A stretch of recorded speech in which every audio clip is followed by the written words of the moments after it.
Did you know that half of the US millennial millionaires, 44%, live in a single state, California? The question that you probably have in mind is, do they move to California after becoming millionaires or before? But when you look at what's happening, the answer is clear. Silicon Valley is the center of innovation and startups, so it's not surprising that young talented people move to California to compete for the most lucrative jobs in tech. Software engineers easily make a few $100,000 here.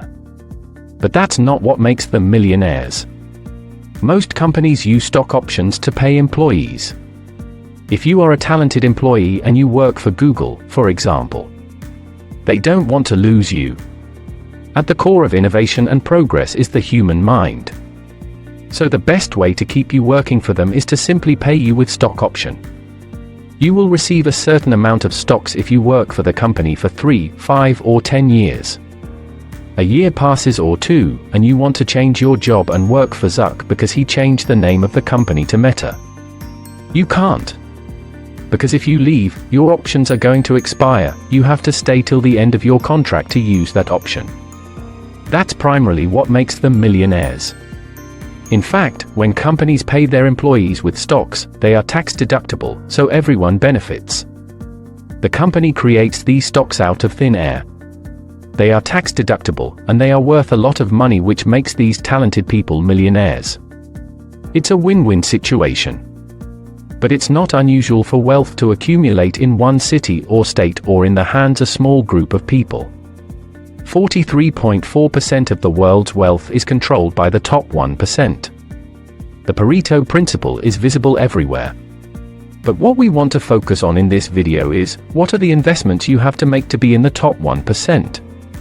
What industries are going to dominate the future? And where should you invest to never work again? We will answer all of these questions and many more. Hello viewers.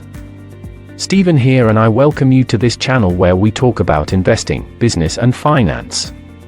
In today's video, we will be talking about how to make some investments in 2022 and never work again.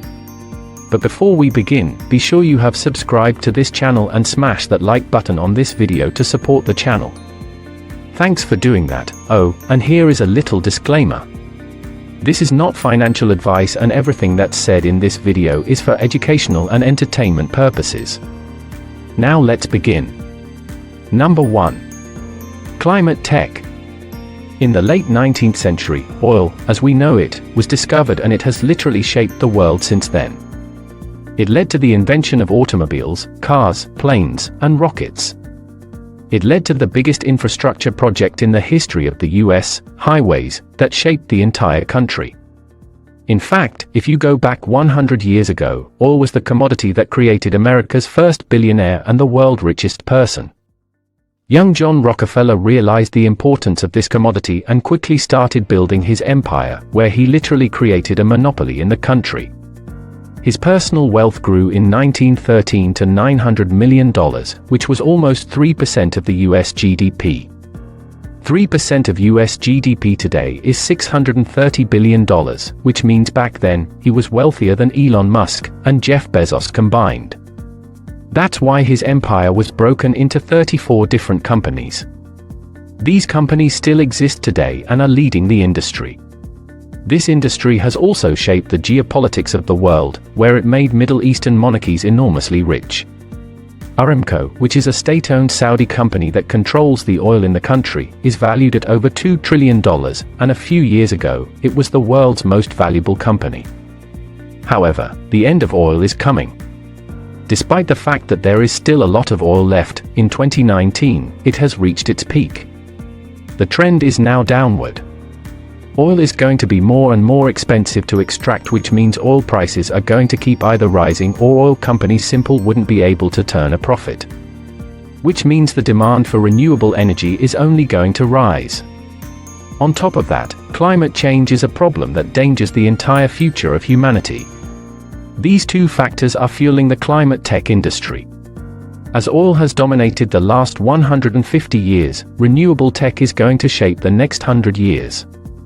Just in 2021, climate tech startups have raised a record $32 billion globally so far. This number is only going to increase every year. So, if you want to make an investment and be sure that it's only going to grow, invest in this industry. Number 2. Healthcare. What happened in 2020 wasn't surprising. If you take a look at the history, pandemics has been happening throughout history, and the most recent one happened in 1918. It was absolutely devastating. But in the last 100 years, as tech began to grow so rapidly, life expectancy began to rise as well. We realized that if we take better care of ourselves, we can easily live 80, 90, or even 100 years. If over 100 years ago, you would be lucky to live past the 50, now life starts at 50, and 2020 was a warning that if we stop focusing on our health, everything we have built could be destroyed in a glimpse of an eye. But that's just one side of the story. The other is that we can create technologies that can expand our lifespan. For a long time, mRNA, for example, was considered as a hoax. But Moderna came in and created the first mRNA vaccine where you don't need to inject the actual virus but enough to use it to create similar cells. With this technology, we can create drugs faster, better and cheaper.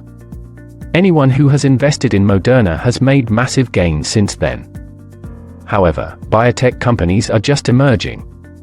You have Vertex, Roche, Pfizer. Of course, it's risky to make a single bet of any of these companies, but you can try Vanguard Healthcare ETF, VHT. It literally holds stocks of the most prominent biotech companies such as Pfizer, Johnson & Johnson, and the rest. Number 3. VTI. When people recommend an ETF, they usually talk about the S&P 500, but it's not the only ETF out there. S&P 500 companies are great, but they are not the only companies in the country. As of 2019, there has been 32.5 million businesses in the US, and thousands of them are listed in the stock market. So you want to benefit from not just the top 500 companies, but the entire economy. Even Tesla just recently joined the S&P 500, and there are plenty of great companies that are not on the S&P 500. The VTI ETF aims to replicate the composition of the US equity market, providing a broadly diversified and low-turnover portfolio for a cheap fee. It captures the entire investable US equity market. It has a very low fee, which makes it great for long-term investments. It's one of my favorite ETFs. Number 4. REITs. I have been in real estate since I was a teenager. It's one of the industries that I absolutely love, especially for the fact that it provides stable cash flow. You have total control over it, and it keeps sending you paychecks. Of course, it requires some level of management, but it's manageable to a certain extent. However, not everyone enjoys that. A property means constant problems. You have to find tenants.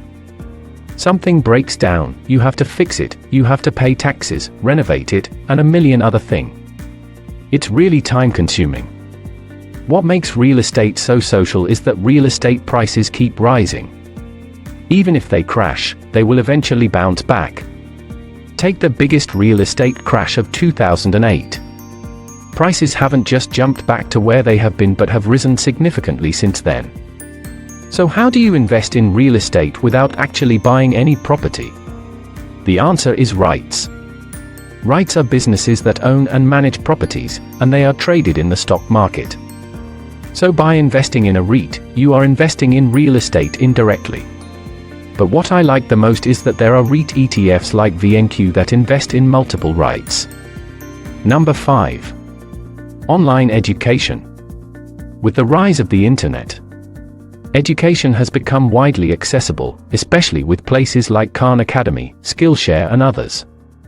We should have moved to online education long ago, but we didn't. So 2020 pushed the entire world to move to online education, and it seems like this industry is going to explode in the next decade or so. Today you can literally access any information on the internet, learn anything from YouTube and master any skill from your favorite blogger. There are multiple ways to invest in this sector. Of course, you have traditional means such as adduction companies that are listed on the stock market or ETFs that are focused on this industry.